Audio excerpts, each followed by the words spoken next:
All right, a blizzard warning officially goes into effect in less than 2 hours, a little more than an hour now here in central Iowa. Jason, we know, though, risky conditions in some part of the state already, and it could be a bumpy ride until tomorrow afternoon. Yeah, it definitely will. I mean, we have seen these roads across really the western third of the state just become absolutely treacherous. You can see travel not advised in all of these areas where we've got purple roads. And that's nudging up to the metro right now. Areas like Fort Dodge, again, travel not advised.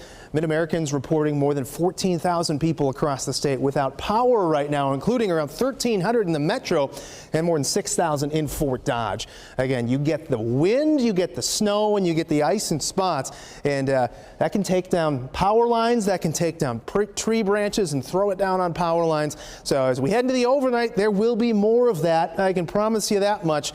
Even as we just get a little bit of snow, you can see how much the visibility is reduced because of that wind, and it's going to stay strong into the morning hours, even through 6 a.m. as we pick up a little bit more snow, winds gusting over 50 miles per hour, visibility's around 1 mile. We'll start to see that finally relax by late morning hours.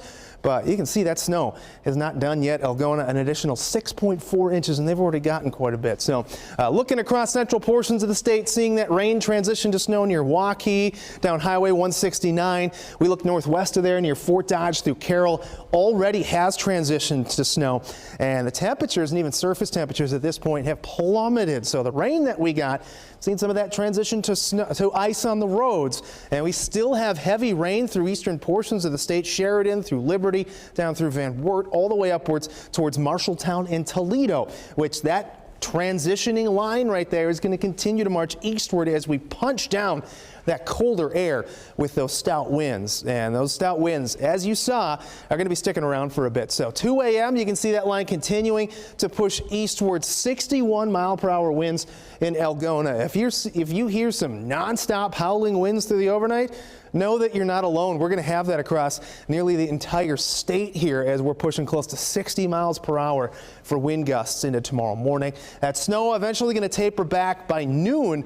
We've got that largely through eastern portions of the state, so the snow is going to stop falling, but we'll likely continue to see an extended period of time with blowing snow that puts that snow back on the roads. As even by 3 p.m. we're talking wind gusts in the metro at 54 miles per hour and 58 miles per hour in Ames, and that eventually does finally die down by 8 p.m. but a pretty prolonged period of time where we're going to be seeing some very strong winds. And then the next system starts to push in late Thursday into Friday. You can see a line of snow is going to develop and push through into the overnight hours, again making for a headache of a commute for your Friday morning. So if you got travel plans again on Friday, well, it may not be as bad wind-wise as this system, but it's still going to put down some snow. Still have some rain to get through for central eastern portions of the state, 1/2 inch to around 3/4 of an inch. And your snow track, now that is going to continue to build. Keep in mind, this is in addition to what a lot of folks have seen through western portions of the state. So another 4 to 6 inches upwards towards Algona. Metro on the order of around 1 inch or 2. Again, it doesn't take much when we're talking about winds around 60 miles per hour. All you need is 1 inch or 2 for visibilities to quickly plummet to around 0 and for those roads to continually be coated. So temperatures bounce to 42 on Thursday, and then we're down to 39 with that snow chance on Friday. Lose an hour of sleep this weekend, but gain some warmth. We're back close to 50 on Monday, and it's like it's not even winter next week. We're back up into the mid-60s by Monday.